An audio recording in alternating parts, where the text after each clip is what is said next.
Hi friends, welcome back to Orchid Fashions. ಇವತ್ತು ಇದು silk sari ಆದ್ದರಿಂದ ಒಂದು ಪಿಕಾಕ್ ಫೆದರ್ದು ಡಿಸೈನು ತೋರಿಸ್ಕೊಡ್ತೀನಿ. ಇದಕ್ಕೆ ಸೂಟ್ ಆಗುತ್ತದು, ಬಟ್ ಜಾಸ್ತಿ ಏನು ಹೈಲೈಟ್ ಮಾಡೋಕ್ಕೆ ಬರಲ್ಲ, ಯಾಕಂದರೆ ಇದರೊಳಗೆ ಜರಿಗಿರಿ ಇಲ್ಲ. ಸೊ ಸಿಲ್ಕ್ ಕಾಟನ್ ಸ್ಯಾರಿ ಇದು, ಇದಕ್ಕೆ ಸರಿ ಹೋಗುವಂಥದ್ದು ಡಿಸೈನು ಹೇಳ್ಕೊಡ್ತೀನಿ.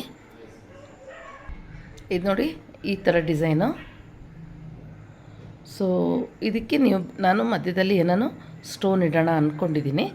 ಇನ್ನು ಫಿನಿಶ್ ಆದಮೇಲೆ ಹೇಗೆ ಬರುತ್ತೆ ನೋಡೋಣ. ಸೊ ಈ ಥರ ಬರುತ್ತೆ. ಈ ಕಲರಿಗೆ ಸರಿ ಹೋಗೋಂಗೆ ನಾನು ಈ ಥರ ಮಾಡಿದ್ದೀನಿ. ನಿಮಗೆ ತುಂಬ ಡಲ್ ಅನ್ನಿಸ್ತು ಅಂದರೆ ಈ ಸ್ಯಾರಿಗೆ ಅದಕ್ಕೇನಾದರೂ ಹೈಲೈಟ್ ಮಾಡ್ಕೋಬೋದು, ಬಟ್ ಸ್ಟೋನ್ ಲೇಸ್ ಚೈನ್ ಅದೆಲ್ಲ ಹಾಕೋಕ್ಕೆ ಚೆನ್ನಾಗಿ ಕಾಣಲ್ಲ. ಇದೇ ಹೈಲೈಟ್ ಆಗಬೇಕು ಹೀಗೆ. ಸೊ ಅದಕ್ಕೆ ಈ ಥರ ಮಾಡಿದ್ದೀನಿ. ಬನ್ನಿ ಇದು ಹೇಗೆ ಮಾಡೋಣ ಅನ್ನೋದು ಹೇಳ್ಕೊಡ್ತೀನಿ. ಇದಕ್ಕೆ ನೋಡಿ, ಈ ಥರ ಆ್ಯಂಕರ್ದು ಥ್ರೆಡ್ ತೊಗೊಂಡಿದ್ದೀನಿ. ನಿಮಗೆ ಇದರೊಳಗೆ ಏನೇನು ಕಲರ್ಸ್ ಇದೆ ನೋಡಿಕೊಂಡು ಮ್ಯಾಚ್ ಮಾಡ್ಕೊಳ್ಳಿ. ಸ್ವಲ್ಪ ಡಿಫ್ರೆನ್ಸ್ ಇದೆ, ನನಗೆ ಸಿಗಲಿಲ್ಲ ಈ ಕಲರು ಗ್ರೀನು. ಸೊ ಹಾಗಾಗಿ ನಾನು ಈ ಥರ ಮ್ಯಾಚ್ ಮಾಡಿದ್ದೀನಿ. ಸ್ವಲ್ಪ ಪರವಾಗಿಲ್ಲ, ಒಳಗೆ ಈ ಬ್ಲೂ ಬರಬೇಕಾಯ್ತು, ಗ್ರೀನು.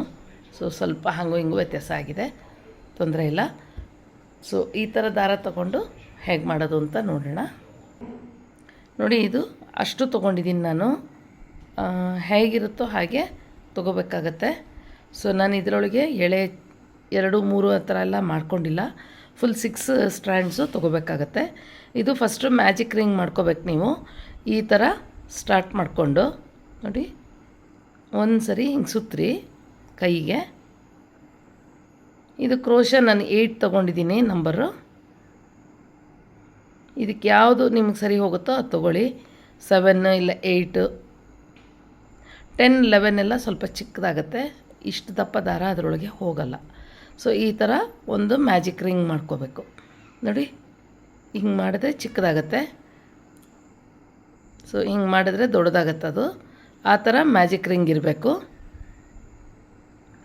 ಈಗ 2 ಚೈನ್ ಹಾಕ್ಕೊಳ್ಳೋಣ. 2 ಚೈನ್ ಹಾಕ್ಕೊಂಡು ಕ್ರೋಶ ಮೇಲೆ ದಾರ ಹಾಕ್ಕೊಂಡು ಹಾಫ್ ಡಬಲ್ ಕ್ರೋಶ ಮಾಡಿ 3 ರಿಂಗನ್ನು ಒಂದೇ ಸರಿ ಹೊರಗಡೆಗೆ ಬರಬೇಕು. ಈ ಥರ 3 half double crochet. First 2 chain ಹಾಕ್ಕೋತೀವಿ, ಆಮೇಲೆ 3 ಹಾಫ್ ಡಬಲ್ ಕ್ರೋಶ, ಆಮೇಲೆ ಡಬಲ್ ಕ್ರೋಶ. 2 ರಿಂಗಿಂದ ಹೊರಗಡೆಗೆ ಬರಬೇಕು, 2 ರಿಂಗಿಂದ ಹೊರಗಡೆ ಬರಬೇಕು. ಈ ಥರದ್ದು 5 ಡಬಲ್ ಕ್ರೋಶ ಮಾಡಬೇಕು. ನೋಡಿ, ಫಸ್ಟು 2 ಚೈನು, ಆಮೇಲೆ 3 ಹಾಫ್ ಡಬಲ್ ಕ್ರೋಶ, ಆಮೇಲೆ 5 ಡಬಲ್ ಕ್ರೋಶ ಕಂಬಗಳು. 3, 4, 5. ಸೊ ಇದು 1/2 ಇಷ್ಟಾಗತ್ತೆ. ಈಗ ಸೆಂಟರ್ಗೆ ಬಂದಿದ್ದೀವಿ. ಸೊ ಸೆಂಟರ್ಗೆ ಬಂದಾಗ ಒಂದು ಟ್ರಬಲ್ ಕ್ರೋಶ ಹಾಕ್ಕೋಬೇಕು. 2 ಸರಿ ದಾರ ಸುತ್ತಕೊಂಡು ಕ್ರೋಶ ಮೇಲೆ ಅದೇ ರಿಂಗಲ್ಲಿ ಹೋಗಿ ಈ ಥರ 3 ಸರಿ ಹೊರಗಡೆಗೆ ಬರಬೇಕು. ಇದು ಸೆಂಟರ್ ಆಗುತ್ತೆ. ಮತ್ತೆ ತಿರ್ಗಾನು ಈಗ ಈ ಸೈಡ್ ಹಾಕ್ದಂಗೆ 5 double crochet, 3 half double crochet, 2, 3, 4, 5. ನೋಡಿ, ಈ ದಾರ ಸೇರಿಸ್ಕೊಂಡೇ ನೀವು ಹಾಕಬೇಕಾಗತ್ತೆ. ಸ್ವಲ್ಪ ಚಿಕ್ಕದು ಮಾಡ್ಕೊಳ್ಳಿ. ಈಗ 3 ಹಾಫ್ ಡಬಲ್ ಕ್ರೋಶ ಹಾಕಬೇಕು. 1,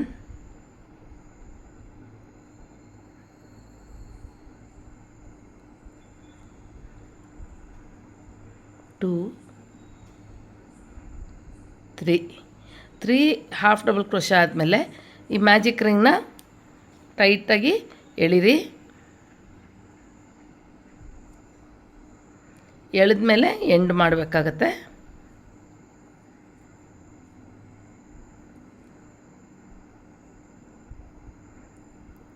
ಈಗ 3 ಹಾಫ್ ಡಬಲ್ ಕ್ರೋಶ ಆದಮೇಲೆ 2 ಚೈನ್ ಹಾಕಿರ್ತೀವಲ್ಲ, ಆ 2 ಚೈನಿಗೆ ಹೋಗಿ ಒಂದು ಸ್ಲಿಪ್ ನಾಟ್ ಹಾಕ್ಕೊಳ್ಳಿ. ಇದರೊಳಗೆ ಸ್ಲಿಪ್ ಮಾಡ್ಕೋಬೇಕು. ಒಂದು ಚೈನ್ ಹಾಕಿ ಕಟ್ ಮಾಡ್ಕೊಳ್ಳೋಣ. ಕಟ್ ಮಾಡಿದ್ಮೇಲೆ ಈ ಸೆಂಟರ್ದು ದಾರ ಇರುತ್ತೆ ನೋಡಿ, ಅದನ್ನು ಸ್ವಲ್ಪ ಎಳೀರಿ. ಎಷ್ಟು ಬಿಗಿಯಾಗಿ ಎಳಿತೀರೋ ಅಷ್ಟು ಶೇಪ್ ಬರುತ್ತೆ ನಿಮಗೆ. ನೋಡಿ ಈ ಥರ ಬರುತ್ತೆ, ಶೇಪ್ ಬರಬೇಕು ಒಂಚೂರು. ಈಗ ನೆಕ್ಸ್ಟು ಬ್ಲೂ ಕಲರ್ ತೊಗೊಳ್ಳೋಣ.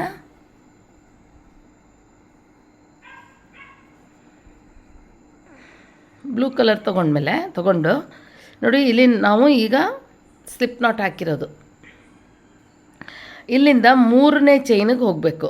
1 2 3, 3ನೇ ಚೈನಿಗೆ ಕ್ರೋಶ ಹಾಕ್ಕೊಳ್ಳಿ ಹೀಗೆ. ಈಗ ಇದನ್ನು ಹೀಗೆ ತಗೊಳ್ಳೋಣ.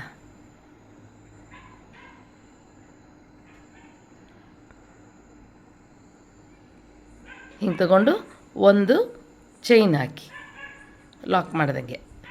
ಇದ್ರ ಪಕ್ಕ ಇವಾಗ ನೋಡಿ, ಇಲ್ಲಿ ಈ ದಾರ ತಗೋಬೇಕು. ತಗೊಂಡು 5 ಸಿಂಗಲ್ ಕ್ರೋಶ ಹಾಕ್ಕೋಬೇಕು.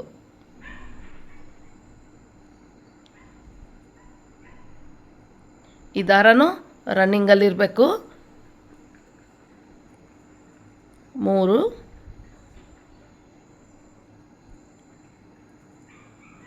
4 5 ಸಿಂಗಲ್ ಕ್ರೋಶ ಆದಮೇಲೆ ಸೆಂಟರ್ಗೆ ಬರ್ತೀವಿ. ಆ ಟ್ರಬಲ್ ಕ್ರೋಶಾಗೆ ಅಲ್ಲಿ 1 ಸಿಂಗಲ್ ಕ್ರೋಶ ಮತ್ತು 1 ಚೈನು, ಮತ್ತು ಅದೇ ಚೈನಿಗೆ ಹೋಗಿ ಇನ್ನೂ ಒಂದು ಸಿಂಗಲ್ ಕ್ರೋಶ ಹಾಕ್ಕೊಳ್ಳಿ.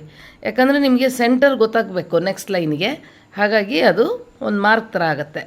ಮತ್ತು ತಿರ್ಗಾನು 8 ಸಿಂಗಲ್ ಕ್ರೋಶ ಈ ಸೈಡು 5 ಹಾಕಿ ಸೆಂಟರ್ಗೆ ಬಂದು 1 ಸಿಂಗಲ್ ಕ್ರೋಶ ಹಾಕಿ ಮತ್ತೆ ಚೈನ್ ಹಾಕಿ ಮತ್ತು ಅಲ್ಲಿಗೆ ಅದೇ ಚೈನಿಗೆ ಇನ್ನೊಂದು ಸಿಂಗಲ್ ಕ್ರೋಶ ಹಾಕ್ಕೋಬೇಕು. ಅದಾದಮೇಲೆ 8 ಸಿಂಗಲ್ ಕ್ರೋಶ, 2 3 ನೋಡಿ, ಇದನ್ನು ಹಿಂಗೆ ಸೇರಿಸ್ಕೋಬೋದು ಈ ದಾರಾನ.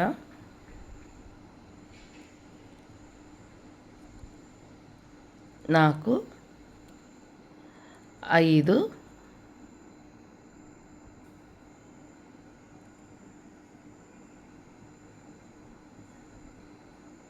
ಇದೊಂಥರ ಸ್ಪೆಷಲಾಗಿದೆ, ಹೊಸದಾಗಿದೆ.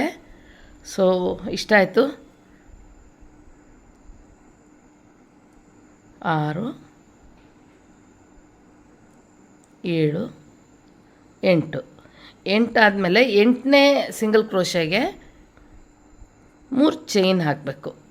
3 ಚೈನ್ ಹಾಕಿ ನೋಡಿ, ಈ ಸ್ಟಾರ್ಟಿಂಗ್ ಇದಕ್ಕೆ ಬಂದು ನೀವು ಒಂದು ಪಿಕಾಟ್ ಥರ ಇದರೊಳಗೆ ಸ್ಲಿಪ್ ನಾಟ್ ಹಾಕ್ಕೋಬೇಕು.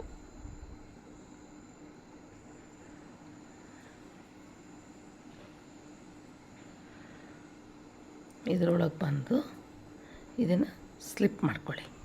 ಇದಾದಮೇಲೆ ಇನ್ನು ಇಲ್ಲಿ 3 ಚೈನ್ ಬಿಟ್ಟಿರ್ತೀವಲ್ಲ, ಆ 3 ಚೈನಿಗೂ ಸಿಂಗಲ್ ಕ್ರೋಶ ಹಾಕ್ಕೊಳ್ತಾ ಬನ್ನಿ.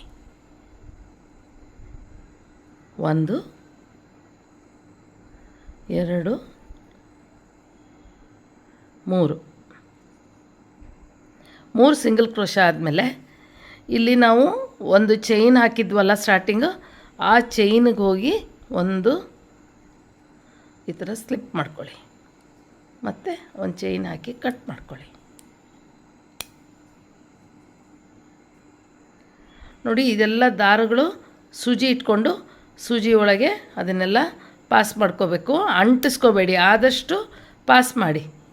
ಸೊ ದಟ್ ನಿಮಗೆ ನೀಟಾಗಿರುತ್ತೆ ಹಿಂದೆ ಫಿನಿಶಿಂಗು. ಈ ಥರ ನೋಡಿ, ಇಲ್ಲೊಂದಷ್ಟು ಮಾಡಿಟ್ಕೊಂಡಿದ್ದೀನಿ ನಾನು.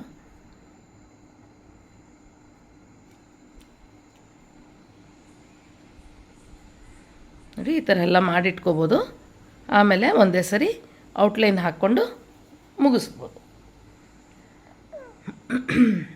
ಈಗ ಔಟ್ಲೈನಿಗೆ ಗ್ರೀನ್ ತೊಗೊಳ್ಳೋಣ.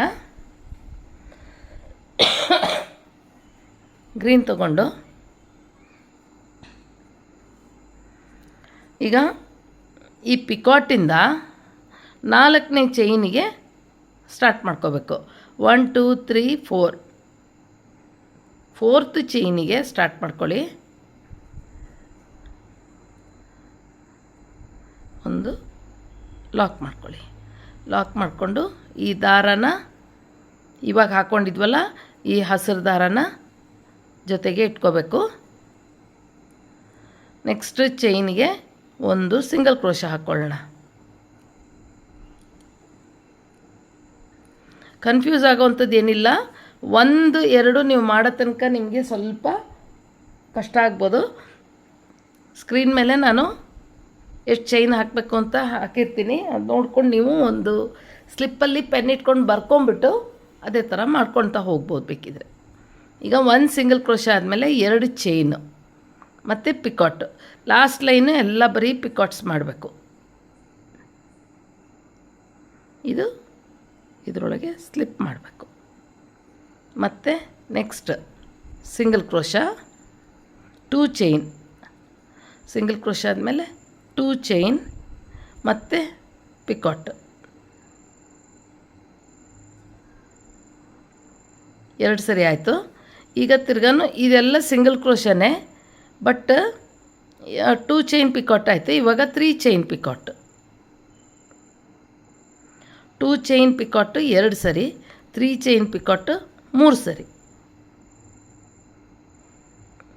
ಅಲ್ಲಿಗೆ ಸೆಂಟರ್ಗೆ ಬರ್ತೀವಿ ನಾವು. ಎಲ್ಲ ಇದೇ ಥರ ಸ್ಲಿಪ್ ಮಾಡ್ತಾ ಹೋಗಬೇಕು. ಸಿಂಗಲ್ ಕ್ರೋಶ ಹಾಕ್ಕೋಬೇಡಿ ಅಲ್ಲಿ.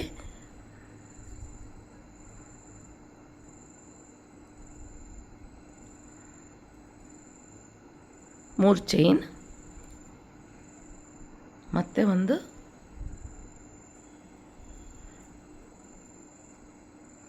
ಪಿಕಾಟ್.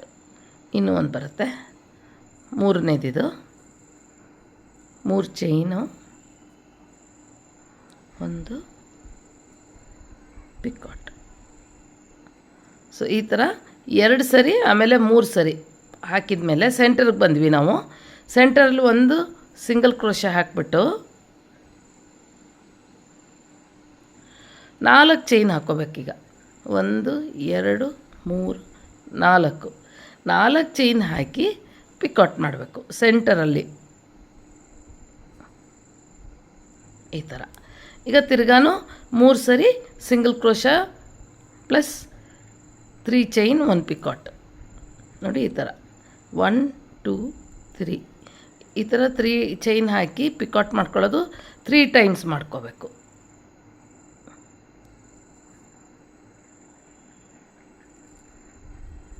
ಒನ್ 2 3 ಮತ್ತು ಒಂದು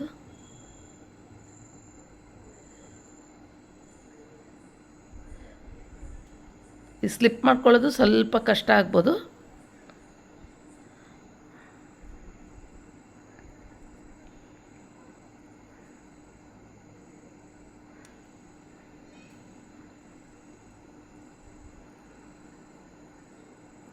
ಮೂರು ಚೈನ್ ಹಾಕಿ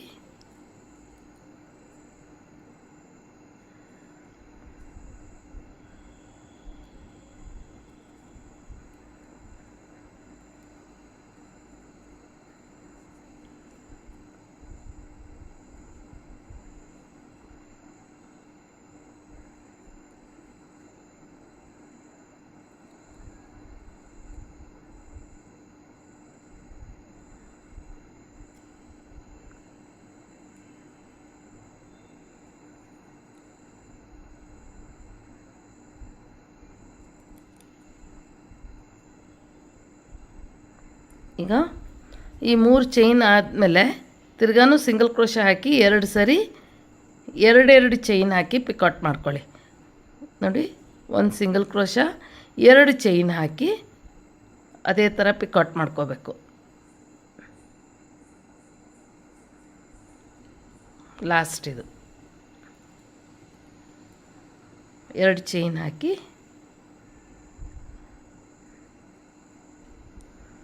ಸ್ಲಿಪ್ ಮಾಡಿ ಲಾಸ್ಟಲ್ಲಿ ಒಂದು ಸಿಂಗಲ್ ಕ್ರೋಶ ಹಾಕಿ ಕಟ್ ಮಾಡ್ಕೋಬೇಕು. ಒಂದು ಚೈನ್ ಹಾಕಿ ಕಟ್ ಮಾಡ್ಕೊಳ್ಳಿ. ನೋಡಿ ಈ ಥರ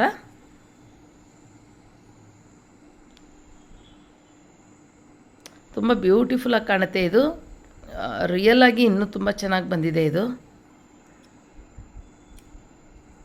ಸೊ ಇದೆಲ್ಲ ಸೂಜಿಲಿ ಎಲ್ಲ ದಾರನ ಹಿಂದೆ ಎಳ್ಕೋಬೇಕಾಗತ್ತೆ. ಸೊ ಇದು ನೀವು ಸ್ಟಿಚಿಂಗು ಹೇಗಾದರೂ ಮಾಡ್ಕೋಬೋದು. ನಾನು ಜಸ್ಟ್ ಇದಕ್ಕೆ ದಾರ ಹಾಕಿ ಇದು ಮಾಡಿದ್ದೀನಿ.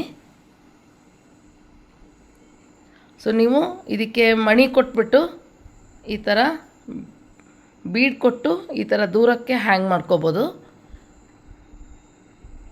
ಅದು ಸ್ಟಿಚಿಂಗು ನಿಮಗೆ ಬಿಟ್ಟಿದ್ದು. ಸೊ ಇದನ್ನು ತೋರಿಸಿದ್ದೀನಿ, ನೋಡೋಣ. ನಾನು ಹೈಲೈಟ್ ಮಾಡಿದ್ರೆ ನಿಮಗೆ ಫೈನಲ್ ಹೆಂಗೆ ಬಂದಿದೆ ಅಂತ ತೋರಿಸ್ತೀನಿ. ಇಲ್ಲಿಗೆ ಒಂದು ಕುಂದನ್ನು ಇಲ್ಲ ಏನಾದರೂ ಒಂದು ಅಂಟಿಸೋಣ ಅಂದ್ಕೊಂಡಿದ್ದೀನಿ. ನೋಡೋಣ ಫೈನಲಾಗಿ ಹೆಂಗೆ ಬಂದಿದೆ ಅಂತ ಆಮೇಲೆ ನೋಡೋಣ. ಫ್ರೆಂಡ್ಸ್, ಫೈನಲಾಗಿ ಈ ಥರ ಕಾಣುತ್ತೆ ನಿಮಗೆ. ನಾನು ಸೆಂಟರಲ್ಲಿ ಒಂದು ಬೀಡ್ ಇಟ್ಟಿದ್ದೀನಿ, ಸ್ಟಿಕ್ ಮಾಡಿದ್ದೀನಿ ನಾನು. ಮತ್ತು ಇಲ್ಲಿ ಒಂದು ಕುಂದನ್ ಅಂಟಿಸಿದ್ದೀನಿ. ಸುಮ್ಮನೆ ಜಸ್ಟ್ ಅದು ಸ್ಟಿಚ್ ಮಾಡಿರ್ತೀವಲ್ಲ, ಸೊ ಕಾಣದೇ ಇರೋಕ್ಕೆ ಅಷ್ಟೇ. ನೋಡಿ ತುಂಬ ಚೆನ್ನಾಗಿ ಕಾಣುತ್ತೆ. ಈ ಎಲಿಫೆಂಟ್ಗೂ ಆ ಒಂದು ಇದಕ್ಕೂ ತುಂಬ ಚೆನ್ನಾಗಿ ಮ್ಯಾಚ್ ಆಗ್ತಾ ಇದೆ. ಆಮೇಲೆ ಇನ್ನೊಂದು ಹೇಳೋದಕ್ಕೆ ಇಷ್ಟಪಡ್ತೀನಿ ನಾನು. ನೋಡಿ, ಇದು ಬ್ಲೌಸ್ಗೆ ನೀವು ಹಿಂದ್ಗಡೆ ಬ್ಯಾಕ್ ಸೈಡು ಇಲ್ಲ ಅಂದರೆ ಸ್ಲೀವ್ಸ್ಗೆ ಈ ಥರ ಮ್ಯಾಚ್ ಮಾಡ್ಕೋಬೋದು. ಇದು ನಾನು ಉಲ್ಲನಲ್ಲಿ ಮಾಡಿದ್ದೀನಿ. ಸೊ ಇದೇ ಥರ ಆ್ಯಂಕರ್ ಥ್ರೆಡ್ಡಲ್ಲಿ ಈ ಸೈಜಿಂದು ನೀವು ಮಾಡಿಬಿಟ್ಟು ಬ್ಲೌಸಿಗೆ ಹಚ್ಬೋದು. ತುಂಬ ಚೆನ್ನಾಗಿ ಕಾಣುತ್ತೆ ಇದು. ಸೊ ನಾನು ಇದು ಬ್ಲೌಸ್ ಅವ್ರು ತಂದು ಕೊಟ್ಟರೆ ಇದಕ್ಕೆ ನಾನು ಮಾಡಿ ತೋರಿಸ್ತೀನಿ ನಿಮ್ಗೆ ಇದನ್ನು. ಸೊ ಇದಕ್ಕೆ ತುಂಬ ಮ್ಯಾಚ್ ಆಗುತ್ತೆ ಇದು. ಇದೇ ಥರ ಕಲರಲ್ಲಿ ಈ ಡಿಸೈನ್ ನೀವು ಮಾಡಿಬಿಟ್ಟು ಬ್ಲೌಸ್ಗೆ ಹಾಕ್ಬೋದು. ಸೊ ಹೋಪ್ ನಿಮ್ಗೆ ಇದು ಇಷ್ಟ ಆಗಿದೆ ಅಂತ ಅಂದ್ಕೊಂಡಿದ್ದೀನಿ ಫ್ರೆಂಡ್ಸ್. ಇಷ್ಟ ಆಗಿದ್ರೆ ಒಂದು ಲೈಕ್ ಕೊಡಿ, ಹಾಗೆ ಸಬ್ಸ್ಕ್ರೈಬ್ ಮಾಡ್ಕೊಳ್ಳಿ ನನ್ನ ಚಾನಲ್ನ. ಸೊ ನೋಡೋಣ ನೆಕ್ಸ್ಟ್ ಯಾವುದೋ ಒಂದು ಡಿಸೈನ್ ಹೇಳ್ಕೊಡ್ತೀನಿ. ಅಲ್ಲಿವರೆಗೂ ಎಲ್ಲರಿಗೂ ಬಾಯ್.